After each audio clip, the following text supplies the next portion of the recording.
사랑하는 성도 여러분, 오늘도 신앙생활, 활기찬 신앙생활의 꿀팁 중에 하나인 성경에 대하여 귀한 말씀을 함께 나누면서 신앙생활에 귀한 힘을 얻는 그런 시간이 되기를 바랍니다. 잠깐 기도하겠습니다. 하나님 고맙습니다. 오늘도 귀한 시간 갖게 하시는 것 감사합니다. 주님의 은혜 안에서 오늘도 우리 사랑하는 성도들에게 하나님의 말씀인 성경을 함께 배우고 또 그것에 대한 생각과 그에 대한 우리들의 마음에 참된 자세를 잘 확립할 수 있는 시간이 되게 해 주옵소서. 예수님 이름으로 기도합니다. 아멘. 사랑하는 성도 여러분, 우리 기독교인에게는 성경이라고 하는 경전이 있습니다. 바이블이라고 표현하죠. 더 바이블 해서 그 책이라는 의미인데, 여러분 이거는 거룩한 책을 의미하는 거예요. 그래서 이 성경을 바로 읽고 또 깨닫고 또 실천하고 하는 과정을 우리가 신앙생활에 어떻게 보면 전부로 여길 만큼 소중한 축을 이루는 것인데요. 어떻게 보면 우리 신앙생활에 어떤 표본을 이렇게 세워내고 틀을 잡고 골격을 잡는 그런 역할을 하는데 굉장히 중요한 게 바로 성경이라는 것이죠. 사도 바울은 디모데에게 편지할 때 이런 말을 했어요. 제가 한 곳을 읽어드릴게요. 모든 성경은 하나님의 감동으로 된 것으로 교훈과 책망과 바르게 함과 의로 교육하기에 유익하니 이는 하나님의 사람으로 온전하게 하며 모든 선한 일을 행할 능력을 갖추게 하려 함이라. 이런 표현했어요. 물론 여기서 사도 바울이 쓴 모든 성경은 이라고 할 때 이 성경이란 단어는 그 당시에는 신약 성경이 없었으니까 이게 구약의 모세의 오경 율법책하고 선지자들의 글 그리고 성문서의 모든 시편을 비롯한 잠언과 같은 말씀들을 의미하는 거예요. 이런 것들을 하나님의 감동으로 된 것이다 이렇게 표현을 했습니다. 여러분 이 성경에는 하나님의 감동으로 됐으면서 동시에 하나님의 뜻을 그대로 담아서 증거하고 있는 그런 내용들로 채워져 있다. 물론 인간의 역사나 인간의 어떤 그런 활동을 배경에 깔고 진행되긴 합니다만은 그 속에서 계속해서 우리가 읽어내야 될 것은 하나님의 뜻이 뭘까? 하나님은 지금 이들의 역사 속에서 무엇을 말씀하셨나? 이거를 읽어내는 눈이 필요해요. 그런 눈을 가지고 성경을 읽어가야 성경이 몇몇 단어가 서로 앞뒤가 안 맞는다고 하는 것에 얽매이지 않고 전체적인 틀을 읽을 수가 있는 거예요. 예. 여러분 가끔 보면 제가 가끔 이렇게 이제 산책을 하다 보면은 우리 그 영월 쪽에 가면은 그 강이 있잖아요. 남한강이 이렇게 가만히 보면은 이게 구불구불해서 흘러요. 지도를 보면은. 그런데 어느 날은 어느 자리에서는 동쪽으로 흐르는 걸로 보이다가 또 거기서 조금 지나오면 서쪽으로 흐르는 걸로 보이다가 물이 진짜 방향이 그래요. 그리고 어느 때는 또 다시 남쪽으로 흘러가고 이게 보입니다. 왜 그러냐면 물의 흐름이잖아요. 파도를 치면서 이렇게 물살을 일으키면서 가는데 왜 그럴까? 높낮이를 따라서 흐르는 이 높은 데서 낮은 데로 흐르는 강물인데 수만 년을 흐르는 동안에 골을 파서 강 줄기를 만들었는데 구불구불하게 가게 돼 있죠. 그러니까 여러분 거기서 우리가 볼 때에 강이 뭐 항상 동쪽으로만 흐르는 게 아니네 이걸 그냥 인식하고 받아들이시지 성경도요. 성경의 내용을 보면은요. 마치 구불구불한 강이라고 생각하면서 읽으면요. 너무너무 재밌어요. 왜냐하면 강은요. 가면서 많은 지천을 만나고 지류를 만납니다. 높은 산을 만나면은 돌아가죠.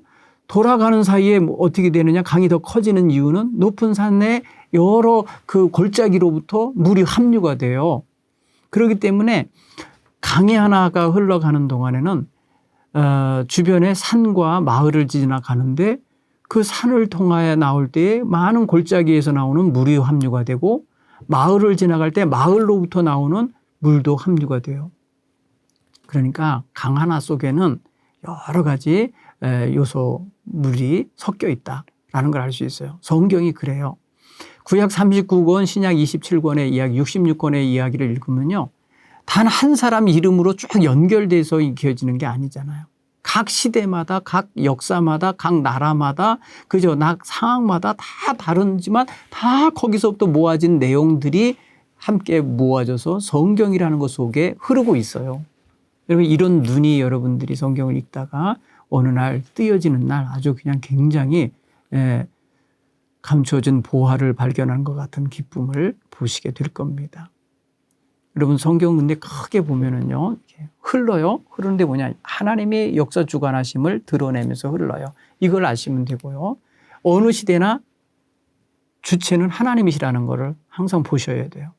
인물들은 바뀌고 시대의 왕들이나 예언자나 무슨 뭐 위대한 선지자들은 다 바뀌어도 하나님은 안 바뀌어요. 하나님 주인공이세요. 하나님이 계속해서 증거되고 있는 거예요. 그리고 하나님이 증거되는 자리에 하나님 뜻이 있어요. 그 하나님의 뜻이 무엇인지를 보면 인류를 구원하기 원하시는 거예요. 바른 길 가게 하시고 선한 길 서게 하시고 하나님 영화롭게 하는 길에 서게 하려는 게 그게 면면이 어느 시대에나 흐르고 있는 거예요. 그걸 보실 수 있으면 성경 전체의 맥이 잡힐 거예요. 그래서 성경을 하나님의 능력의 어떤 역사로 보는 눈으로 보시면은 하나님을 계속 발견하게 될 것이고, 구원의 역사로 보시면 구원, 하나님이 구원하시기 위하여 하시는 일이다. 구속사적인 눈으로 보면 그리스도 은총으로 쫙 연결되는 게 보일 것입니다. 여러분, 이렇게 보면 좋겠어요. 오늘 사도 바울이 모든 성경은 하나님의 감동으로 된 것이다. 그럴 때 이 감동이라는 단어는요, 인스피리테이션이라고 표현하는데요. 하나님이 부어 넣어주시는 입김이에요. 하나님으로부터 와지는 이 호흡을 불어 넣어주면 하나님의 영의 힘이 부어진 사람에 의하여 기록된 것이에요. 그 시대는 거의 1800년 기록된 영들이에요. 보면 1500에서 1800년이라는 긴 기간 동안에 각 시대마다 인물들을 통해서 정리하여 기록된 말씀이다. 이렇게 객관적으로 여러분들이 보실 수 있으면 좋겠어요. 왜냐하면 제일 먼저 모세 오경에서 모세 시대부터 한다는 모세의 시대를 1800년대부터 1500년대 그 어간으로 보기 때문에 우리가 정확하게 몇 년, 몇 월, 며칠이라고 이렇게 말하지 않기 때문에 이거는 우리가 이제 얼추 잡는 개념이지만은 어쨌든 간에 수천 년 동안 우리가 성경을 전수받으면서 읽고 있는데 그 저자가 살던 시대에 하나님께서 그들에게 영감을 주셔서 기록했다라고 하는 것을 아시면 좋겠습니다. 그래서 성경의 총 주제를 보면은요, 총 주제라고 하는 것도 뭐 어디서 그게 그런 단어를 쓴 건 아니지만 제가 이렇게 사용한다고 하면은 예수 그리스도를 통한 구원의 역사, 이것을 증언하고 싶은 거예요. 그래서 구약 성경 전체는 예수 그리스도에게로 클로즈업이 돼요. 모아지고요. 그리고 신약성은 예수 그리스도로부터 시작해서 온 세계로 퍼져가는 그런 구조로 볼 수가 있어요. 그래서 우리의 삶 속에서 지금까지 내려와지는 모든 받아진 그런 하나님의 말씀은 예수 그리스도를 중심으로 해서 읽고 또 이해하고 또 그것을 우리가 마음에 품으면 틀리지 않을 겁니다. 자, 그래서 하나님의 영감으로 되었다라고 하는 성경은 하나님의 호흡을 받은 자, 하나님께서 영의 기운을 넣어주신 스피릿 그러면 영이잖아요. 홀리 스피릿 하면 성령이에요. 근데 거기다 인자가 붙어 있어요. 인스피리테이션 그러면은 이 인이라는 것은 불어 넣어줬다는 의미예요. 들어갔다는 의미예요. 하나님의 영이 사람에게 들어가면 감동함을 얻잖아요. 우리가 성령 체험했다라고 할 때 우리 마음속에나 우리의 영혼에 성령님이 들어오셔서 역사하실 때에 바로 감동이 일어나는 거예요. 영적인 감동이 일어나는 것처럼 그렇게 된다는 거예요. 그러므로 여러분들이 하나님의 거룩한 뜻을 마음속에 잘 품고 살아가는 게 너무나 중요합니다. 자, 그러면 또 이거를 약속이라는 개념으로 또 보는 시각도 있어요. 그러니까 성경에 하나님께서 구원하시겠다는 약속, 아니면 복을 주시겠다는 약속, 아니면 하나님께서 모든 것을 이끌어 주시겠다는 어떤 그 약속이라는 시각을 가지고 봐도 성경을 이해하는데 좋은 어떤 그 맥을 잡을 수 있는 하나의 뭐랄까 실마리가 될 수 있다. 역사의 주인공이 되시고 역사의 모든 주관자가 되시는 분이 하나님이시기 때문에 천지 창조 이후부터 다시 계시록의 마지막 다시 오시리라고 하며 최후 심판의 이야기를 하시는데 그 보면 하나님이 이리 하리라 저리 하리라 하시는 그 약속들이 있어요. 그 약속을 중심으로 봐도 이게 역사가 뭐 반복되거나 회전되거나 불교식으로 말하는 것처럼 윤회되는 그런 게 아니고 계속해서 진행되고 있구나라는 걸 알 수 있어요. 진행이라는 개념으로 우리가 하나님의 역사를 볼 수가 있습니다. 그래서 에레미야서는 그래서 에레미야는 그랬어요. 33장 2절에 이 일을 행하시는 여호와 그것을 만들며 성취하시는 여호와 그 이름을 여호와라 하는 이가 이같이 말씀하시니라 하는데 거기에 역사를 주관하시는 분이라는 걸 의미하는 거겠죠. 이 일을 행하시고 이 일을 만드시고 이 일을 성취하시는 분. 주관자예요. 주관자. 자, 그리고 여러분 성경은요. 성경 그 자체가 영적인 힘을 담고 있어요. 여러분 성경을 읽다 보면 막 힘이 납니다. 영적으로 여러분 생기를 얻게 됩니다. 그러므로 여러분 성령의 은혜 안에서 기록된 말씀이기 때문에 성경을 읽을 때에 성령의 인도하심을 구하면서 읽으셔야 돼. 그래서 성경을 펼쳐놓고 읽으시기 시작하기 전에 성령님 이 말씀 당신의 영감에 의하여 기록된 말씀이니 저로 하여금 성령님 읽을 때에 깨닫게 해주시고 감화 감동함을 얻게 해주옵소서 하고 성령님께 의지하며 기도하시면서 성령님의 인도하심을 구하시기 바라요. 여러분 사도 바울은 에베소서 6장에서 이런 말씀을 했어요. 하나님의 말씀은 곧 뭐와 같다 그랬어요? 성령의 검이라 그랬어요. 성령의 검. 그렇죠? 에베소 6장 17절에 전신갑주를 입어라. 그리고 내 손에 뭘 쥐라는 거예요? 보면은 하나님 말씀을 가지라는 건데 그 말씀 하나님의 말씀은 곧 뭐와 같다는 성령의 검이라는 거예요. 한 손에는 믿음의 방패를 들었잖아요. 그죠? 그리고 한 손에는 성령의 검인 하나님 말씀을 가지라는 거거든요. 그렇게 무장하라는 거거든요. 그렇게 보면은 성령의 감화 감동으로 기록된 말씀이 성령의 검이 되셔서 성령께서 주관하시는 모든 일들을 이루는데 그 모든 방향과 그 목적과 모든 것들을 밝히 드러내 주신다는 거예요. 여러분 또한 성경을 읽을 때는 여러분 거울 앞에 쓰는 것 같은 마음을 갖고 읽으셔야 돼요. 여러분 성경 말씀을 읽다 보면 자기가 드러나요. 자기가 처음에는 내가 성경을 읽지만은 깊이 읽다 보면요. 성경이 나를 읽어요. 성경 말씀이 나를 읽으면서 뭐라 하냐면 너 이런 부분이 있지 않니? 보아라 하고 보게 해 주셔요. 이야기하셔요. 여러분 이런 경험을 해 보시기 바랍니다. 성경을 읽다 보면 까만 건 글씨고 하얀 건 종이라고 하면서 막 읽어가는 목적으로만 읽지 마시고요. 성경과 대화를 하셔야 되는데 여러분 그리고 뭐 성경 한 구절 한 구절 그 사이사이에 행간이 있어요. 2절에서 3절로 넘어갈 때 거기에 말하지 않고 기록되지 않았지만은 행간에 내 마음과 생각이 오고 가는 걸 느낄 거예요. 그러면서 그 말씀으로 하여금 나를 읽게 만들어요. 그렇죠? 여러분 가만히 보세요. 할 수 있거든 모든 사람과 화목하라. 이런 말씀 로마서 12장 말씀을 읽고 있는데 그 다음 거 너를 뭐 누구를 위해 축복하고 핍박하는 자를 위해 기도하라라고 하는 말씀으로 넘어가기 전에 가만히 생각해 보세요. 나 지금 사람들하고 화목하게 못하고 있는데 라는 걸 내가 알도록 나에게 성령님이 말씀한다니까요. 그런 경험을 여러분 거울 앞에서 서 있는 사람처럼 남의 흉을 보고 남의 얼굴에 뭐 묻었느니 이러느니 말하는 이런 사람은 자기를 못 보고 있는 사람일 수 있어요. 그러니까 자기를 보게 만들어주는 성경을 여러분 가까이 해야 되는 거예요. 성경 읽기를 여러분 그런 면에 있어서 거울 보기로 여기시면서 성경 앞에 쓰길 바랍니다.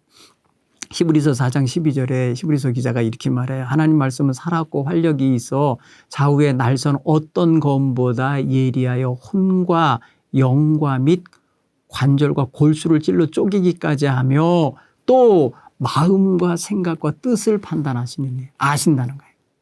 굉장히 중요하죠. 하나님 말씀을 대할 때 이런 놀라운 역사. 영과 혼과 골수가 뭐예요? 육체 아닙니까? 결국 하나님 말씀은 육체 골수까지 찔러 쪼개게 한다니까 하나님의 말씀으로 병이 고쳐지는 거예요. 그래서 여러분 우리의 삶 속에 그러니까 하나님의 말씀을 받을 때에 내 마음의 생각과 뜻과 의도와 모든 것도 다 판단하시고 분별하시니 그 앞에 설 때마다 거울 앞에 쓴 것 같지 않겠습니까? 거울 보는지 거울 보기를 꼭 하시듯이 말씀을 읽기 바랍니다. 올 한 해도 여러분 성경 읽기 하잖아요. 이걸 누가 시켜서 하는 건 정말 이미 벌써 힘든 거잖아요. 내가 자원해서 내가 올 한 해 동안 성경 1독을 해야 되겠다, 2독을 해야 되겠다 하면서 성경 앞에 다가서는 자세가 꼭 필요합니다. 여러분 올 한 해 성경 많이 읽으시는 한 해가 되길 바랍니다. 그런가 하면요. 성경책을 읽을 때 내가 길을 찾는 사람이다 생각하면 지도책 같은 거예요. 전 지도 보기를 참 좋아하는데요. 어느 지역 여행을 하다가 여행 프로그램을 보다가도 저기가 어디지 하면 제가 구글 지도에 들어가서 그 지명을 쳐갖고 이렇게 확장해 봅니다. 어디 있구나. 내가 아직 못 가본 데인데 어디구나. 이걸 알거든요. 그러면 동쪽인지 서쪽인지 북쪽인지 남쪽인지 그 지역이 산악인지 아니면 들판인지 도시인지 아니면 시골인지 이거를 지도를 보고 파악을 해요. 여러분 하나님 말씀을 읽을 때 우리가 내 위치가 어딘지 내가 지금 제대로 가고 있나? 내가 지금 인생 100살 중에 50년 살았다면 50년 잘 왔나? 앞으로 50년 잘 가려면 어느 길을 찾아야 되지? 이런 거 할 때에 우리가 지도책 보듯이 인생 우리가 아직 다 살지 못하지만 살아온 날은 어느 정도 알지만 살아갈 날에 대해서는 모르잖아요. 그렇기 때문에 하나님 말씀을 가지고 인생 지도 삼는 것 굉장히 중요한 자세다 생각되죠. 요새는 우리가 가는 길 운전하다가 말이에요. 운전하려고 할 때 어느 목적지를 딱 치면 내비게이션이 가는 길을 딱 보여줘요. 두세 길을 알게 해줍니다. 국도로 갈지 아니면 고속도로로 갈 건지 아니면은 국도로 가다가 고속도로로 가는 것인지 이런 게 있어요. 목적지까지 거리가 얼마인지. 그런데 우리가 성경을 읽으면서 우리의 삶을 알 수 없잖아요. 그렇지만 이미 살아간 사람들 그리고 이미 살아간 사람에게 하나님이 하신 말씀들을 볼 때에 인생으로서 살아갈 때에 이런 갈등과 이런 고민이 있을 때 어떻게 해야 될까 이런 거를 보는 거예요. 여러분 그래서 시편 기자는요. 시편 119편에 105절인가에 이렇게 말씀해요. 주의 말씀은 내 발의 등이요 내 길의 빛이니이다. 이런 말씀하셨어요. 내 발의 등은 내가 들고 가는 거잖아요. 멀리 안 가요. 멀리 비춰지지 않아요. 그 등은. 그래서 내 발등을 내가 그다음 할 때 할 수 있어요. 그러니까 이 단거리 좁은 거리를 비추는 말씀으로도 사용할 수 있지만 등불로 내 길에 비치니다. 그러니까 내 가는 길에 쫙 비추고 가는 거 아닙니까? 그러니까 매 순간 내가 가는 곳마다 항상 말씀을 가지고 붙잡고 가면 내가 빛 가운데 가는 거죠. 그런 면에서 여러분 항상 지도책 찾듯이 지도 보듯이 하나님 말씀을 보시면 좋겠어요. 그런가 하면요. 성경 말씀을 잘 읽다 보면 내가 모르던 것을 내가 고민하던 것을 알게 하는 무슨 정답 같은 이렇게 답안지 같은 역할을 해 줍니다. 여러분 우리는 어차피 이렇게 살든 저렇게 살든 자기의 삶을 자기가 살아내는데 지혜로운 사람은 다른 사람의 삶을 참고해요. 그렇죠? 그래서 내가 저런 전철을 밟지 말아야겠다. 이래서 부모님이 간 길을 자식이 그대로 따라가는 집도 있지만은 내가 아버지가 저렇게 했으니까 나는 그러지 말아야지. 이런 게 있잖아요. 그게 뭐예요? 다른 사람의 삶을 참고해 갖고 나에게 좋은 걸 받아들이라는 자세가 있듯이 우리가 성경을 읽다 보면 인생을 살아가는 수많은 사람 이야기가 나와요. 여러 성경에 등장하는 인물이 얼마나 많습니까? 그런 사람들에 대하여 우리가 성경을 보면서 인생을 살아갈 때 저 사람의 저런 좋은 점을 내가 취하고 저 사람의 저 나쁜 점은 내가 버려야 되겠다. 이러면서 말이야 아직은 안 살았어도 그렇게 해나갈 수 있잖아요. 그렇죠. 그런 면에 있어서 인생에 좋은 안내서 내지는 답안지를 얻을 수가 있는 것이다. 그런 면에서 여러분 요한계시록에 이런 말씀이 1장 3절에 이 예언의 말씀을 읽는 자와 듣는 자와 그 가운데에 기록된 것을 지키는 자는 복이 있다. 이런 표현을 썼어요. 그러니까 여러분 읽어야 돼요. 들어야 돼요. 그리고 읽고 듣고 깨달아야 되죠. 깨달은 대로 지켜 행해야 돼요. 이게 우리 신앙생활에 있어서 굉장히 중요한 겁니다. 그렇게 될 때 어떻게 돼요? 엄청난 능력을 얻습니다. 여러분 성경을 읽을 때 능력을 얻어요. 어떤 능력이 있을까? 여러분 새로운 일을 이루어낼 수 있는 창조의 능력 같은 거 얻습니다. 여러분 예를 들어서 작가들이나 뭐 이런 사람들이 성경 읽다가요. 기가 막힌 영감을 얻어서 그렇게 해서 멋진 작품들을 씁니다. 네. 그런가 하면요. 시를 쓰거나 또 여러 가지 창조적인 자기의 새 역사를 이루는데 성경을 읽다가 여러분 종교개혁에 이 힘을 얻은 사람이 루터입니다. 루터가 그가 말입니다. 수도원에서 고행을 하면서 하나님의 진리의 말씀을 깨닫기 위해 원하고 있는데 어느 날 탑에 들어갔어요. 다 문 걸어 잠그고 금식하면서 탑에 들어가서 하나님의 말씀을 볼 때에 하나님의 말씀에 비추어 볼 때 당시에 가톨릭이 엄청난 죄 가운데 빠졌다는 걸 알았어요. 하나님 말씀에 빗나가 있다는 걸 알았어요. 그래서 그 하나님의 말씀을 가지고 여러분 그 당시에 막 뭐랄까요 그 베드로 대성당인가 거기 짓느라고 말입니다. 면죄부를 팔고 막 그랬어요. 그래서 면죄부 티켓을 돈 주고 사면은 죽은 자의 영혼이 지옥에서 연옥으로 가고 연옥에 있던 사람이 천국에 가고 뭐 이런 식의 가고 장사를 했어요. 구원 장사를. 이게 아닌데 성경을 읽다 보니까 의인은 믿음으로 말미암아 살리라. 로마서 1장 17절 말씀을 딱 보고 너무너무 귀한 깨달음을 얻었어요. 그리고요. 그는요. 종교개혁을 시작한 거예요. 이건 아니다. 여러분 새로운 역사를 만들어내는 거예요. 하나님 말씀을 통해서 발품별한 거예요. 요한 웨슬레 목사님은요. 별명이 뭔지 아세요? 한 책의 사람이다. 이러면서 한 책의 사람. 오직 책 하나. 그게 뭐예요? 성경책이에요. 여러분 성경책을 얼마나 그냥 닳도록 읽고 그 말씀을 연구하고 그 말씀을 통하여서 자신의 삶의 방향을 잡았는지요. 나중에는 자기 삶의 방향만 잡은 게 아니라 영국 사회를 바로잡습니다. 당시에 여러분 산업혁명이 일어나갖고 많은 사람들이 말입니다. 실업자가 되고 폐인이 되고 그냥 막 버림당하고 지저분한 삶을 살고 엉망이 됐었어요. 왜냐하면 공장에서 다 쫓겨나서 기계가 다 산업혁명이 일어나서 기계가 일을 하니까 일자리가 없으니까 사람들이 말해요. 정말 많이 실업자들의 어떤 엉망된 삶이 있었고 그러다 보니까 못 살겠다고 막 자본가들은 살만한데 사업자들은 살만한데 일반 노동자들이나 서민들은요 죽을 맛이었던 거예요. 사회가 엉망이 돼가고 정말 큰일 나게 생겼을 때에 그들의 정신을 바로잡고 가진 자들로 하여금 회개하게 하고 그래서 사회를 바로잡는 역할을 하는데 앞장서는 성령운동을 하는데 바로 하나님의 말씀을 통하여서 성령의 역사를 체험하면서 합니다. 그가 어느 날 올더스게이트라고 하는 곳에 그 모라비아니들이 모여서 집회하는 데 참석했다가 성령의 큰 감화감동함을 얻어요. 그래서 예수 그리스도가 자기의 구세주임을 고백하는 그런 경험을 하게 돼요. 그래갖고 예수님을 발견하게 되죠. 예수님에 대한 참된 신앙 고백을 하게 되면서 그는요 놀라운 변혁자로 변하는 거예요. 그래서 감리교 운동이 그래서 신앙대에 일어난 겁니다. 여러분 또 하나님의 말씀은요. 생명을 살려내는 능력이 있어요. 그러니까 성경을 읽다 보면요. 죽어가던 영혼도 살아나고요. 피폐하여 타락하고 망가지던 인생도 바른 길을 가요. 여러분 교도소에 꼭 집어넣어 주는 게 성경책이에요. 성경책이 그들에게 들어가서 그들로 하여금 오직 자유롭게 읽을 수 있는 책이 그거거든요. 그러면 그 책을 읽으면서 내가 잘못 살았구나. 내가 그러지 말아야지 하면서 개과천선되는 사람이 참 많습니다. 그래서 교도소에서 세례받고 나오는 사람 많습니다. 군대에도 또 넣어주는 게 있어요. 성경책에.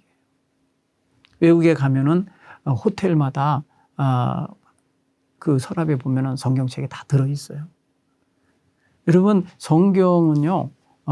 사람을 살려내는 능력이 있어요. 어떤 사람이 그래서요, 자살하려고 하다가, 홀로, 하려고 하다가 성경책이 그 호텔에 있는 걸 보고 그걸 읽다가, 내가 자살할 게 아니라 새롭게 살아봐야겠구나. 이렇게 살아본 적이 없는데 이거 말씀대로 한번 살아봐야겠다 해갖고 살아난 사람도 많다는 거예요.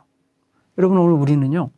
하나님의 말씀을 생명을 살리는 능력의 말씀으로 읽을 줄 알아야 돼요. 그런가 하면요. 하나님의 말씀을 읽다 보면 수많은 기적과 역사를 경험하게 되고요. 보게 됩니다. 여러분 성경의 말씀대로 행하여서 하나님 말씀대로 행하여서 얻어내는 많은 이적과 기사가 있지 않습니까? 물론 천지 창조 자체가 하나님 말씀으로 이루어졌어요. 그렇죠? 그다음에 모든 족장들이 말이에요. 아브라함을 위시하여 그 자손들이 하나님의 말씀에서 약속을 받고 살아냈을 때에 그 약속의 말씀대로 다 이루어지는 기적 같은 체험들을 다 하고 살았죠. 그런가 하면 여호수아와 같이 이제 출애굽한 백성들을 데리고 나왔을 때에 하나님의 말씀대로 순종하지 않아요. 도대체 가당치도 않은 것 같은 그 여리고성 점령하는 작업 보세요. 하루에 한 바퀴씩 돌아라. 그리고 뭐 7번째 날은 7번 돌아라. 그리고 외쳐라. 여러분 이게 군사작전으로서 일반적이지 않잖아요. 그러나 하나님의 말씀임을 믿고 그 명령대로 수행했을 때에 그가 여리고 정복하는 이런 체험하잖아요. 하나님 말씀대로 임해서. 여러분 무슨 그들이 무슨 뭐 머리 쓰고 군사력 동원하고 무기 써서 된 게 아니란 말이에요. 이런 역사들이 성경은 증언하고 있어요. 그런가 하면 예수님의 말씀에 의지하여 그물을 내리라고 했을 때에 밤새도록 실패했던 베드로가 예수님의 말씀대로 그물을 내리다. 당신의 말씀 의지해서 내가 그물을 내리겠습니다. 이렇게 말씀해갖고, 말씀에 순종해갖고 내렸을 때에 그물이 찢어질 만큼 배가 가라앉을 만큼 많은 고기를 잡았다고 누가복음 5장 1절로 8절의 말씀을 보면 나오잖아요. 뭐예요? 하나님의 말씀, 주님의 말씀은 기적의 역사, 능력의 역사도 동반되어서 함께 따른다는 걸 우리가 깨닫고 살아가야 되겠습니다. 그러면 성경을 이제 어떻게 이제 가까이 대할까? 여러분 사랑하는 사람에게 받는 편지가 있다. 요즘에 이제 편지들을 잘 안 쓰는데 저도 편지를 많이 받아봤습니다. 저희 아내랑 결혼하기 전에 매일 편지를 한 통씩 받았는데 나중에 보니까 박스로 하나가 되더라고요. 그런데 여러분 사랑의 편지는요. 늘 여러분 귀하게 여겨지잖아요. 읽고 또 읽잖아요. 사랑하는 자의 마음이 그대로 담겨오니까. 이게 성경을요, 사랑의 편지라고 여기면서 읽으면요, 재미있어요. 나를 사랑하시는 하나님의 말씀이구나, 이렇게. 그렇게 읽으시기 바랍니다. 그런가 하면 여러분, 성경을 가만히 보면요, 신약 성경 때, 신약 시대를 보면은 교회들이 성경을 다 갖고 있는 게 아니기 때문에 돌려봤습니다. 이렇게 회람을 했다 그래서 돌려봤습니다. 함께 읽었어요.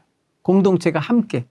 그리고 회당에 가도요, 예수님께서 회당에 가시면은 회당에서 성경을 모든 가정이 갖고 있는 게 아니기 때문에 회당에서 성경을 꺼내서 그걸 읽었다고요. 그래서 성경을 읽는 사람은 성경 글을 읽지만 듣는 사람은 귀로 듣는 거잖아요.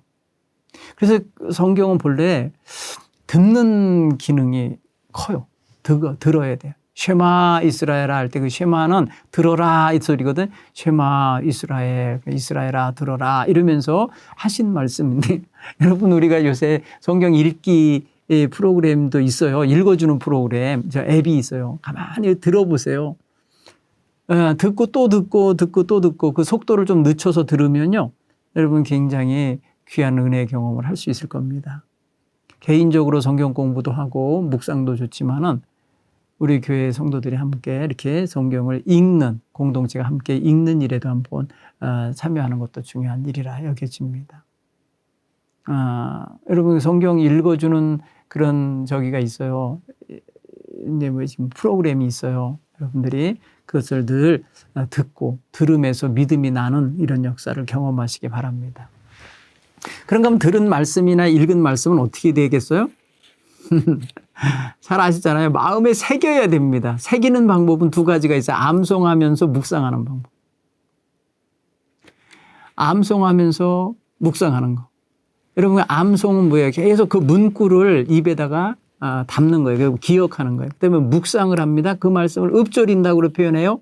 계속해서 되새기는 거예요. 되새김. 그렇게 말씀하셨는데 무슨 뜻일까? 그다음에 그 말씀은 이런 말씀이구나 하면서 자꾸 되새겨야 돼요. 이런 게 마음에 새기는 작업이에요. 이런 말씀을 듣고 그래요 아멘 이렇게 뭐 끄덕이고 말면 사라져요. 그 말씀을 내 마음속에 담아서 자꾸 묵상을 해야 돼요. 묵상을 한다. 물론 요 사이에 이제 읽고 묵상하는 과정 속에 그 사이에 끼어야 될 신학적 작업은 있어요.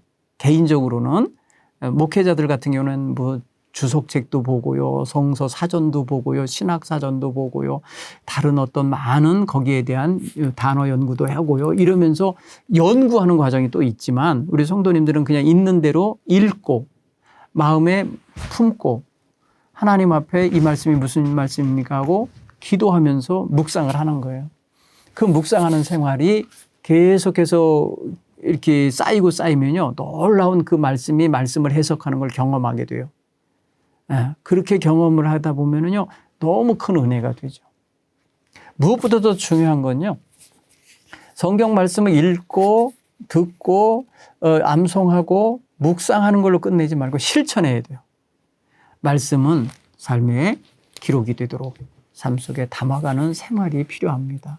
그래서 하나님의 말씀을 마음속에 새기고 그것이 삶 속에 실천되도록 살아가는 데까지 가야 될 거예요.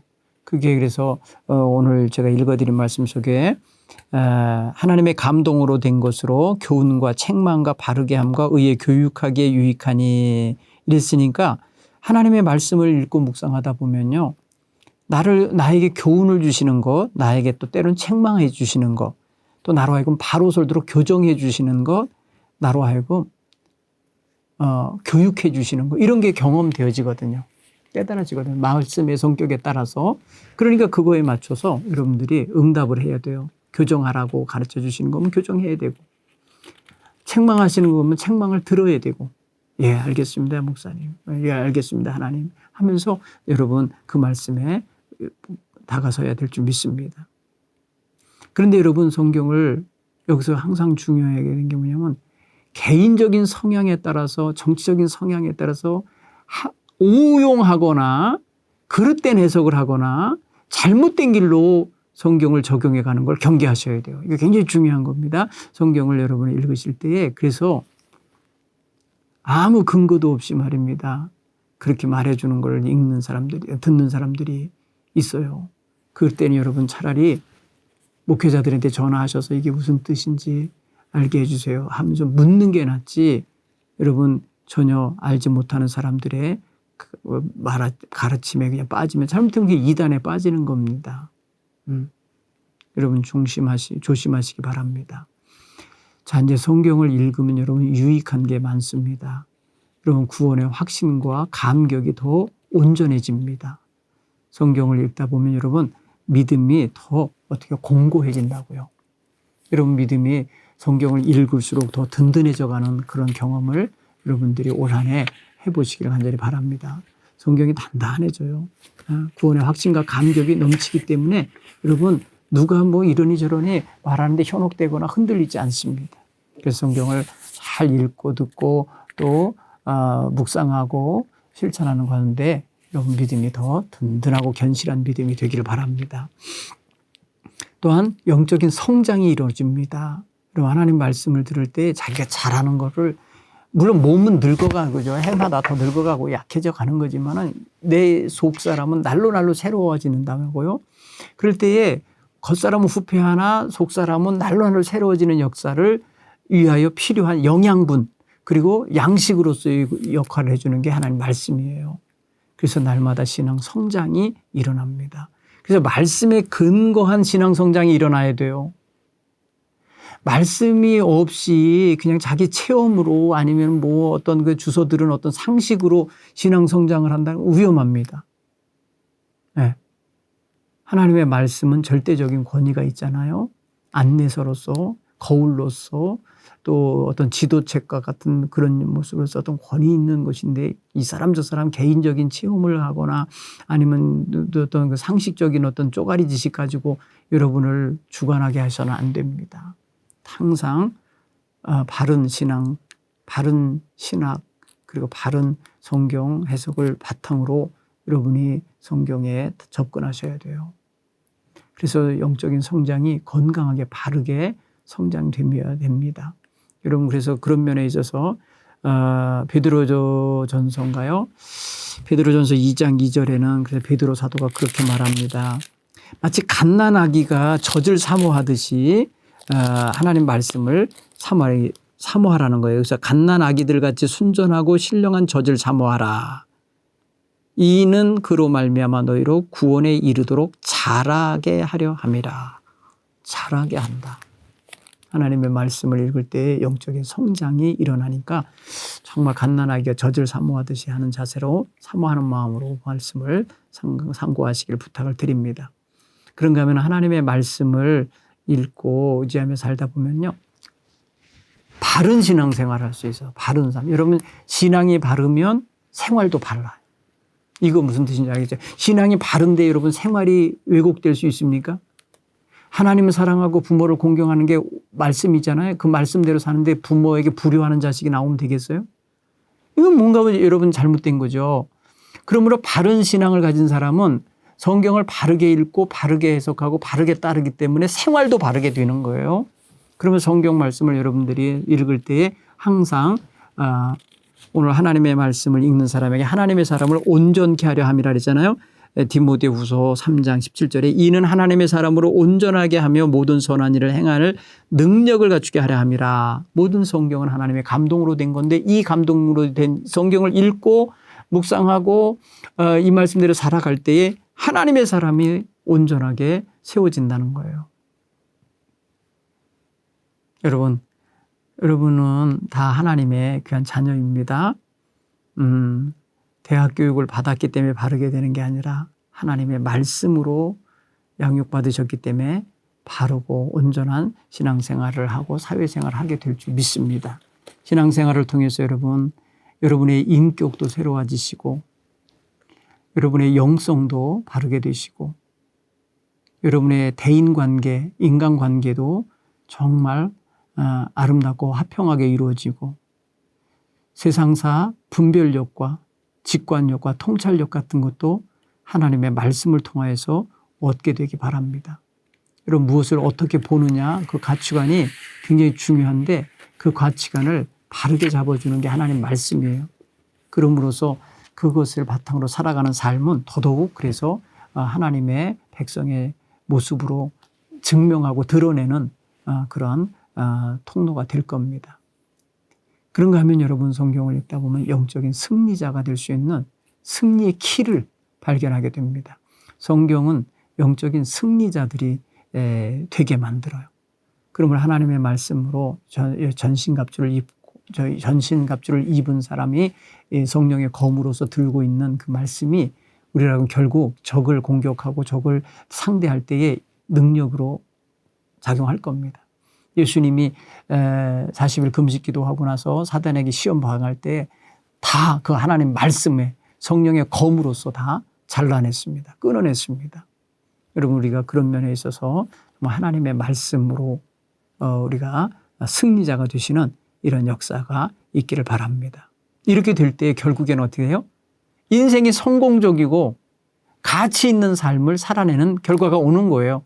결국 뭐예요? 하나님 말씀을 바탕으로 살아내는 삶을 가지고 가치 있고 성공적인 인생을 살아서 후회하지 않고 살아가게 되는 거죠. 여러분 그게 굉장히 중요합니다. 오늘 하나님의 말씀 성경에 대해서 함께 공부했는데요. 여러분 올 한 해 동안 하나님 말씀을 아주 깊이 잘 상고하시면서 살아가시는 한 해가 되기를 바랍니다. 다음 시간에는 기도에 대해서 함께 공부하도록 하겠습니다. 기도하겠습니다.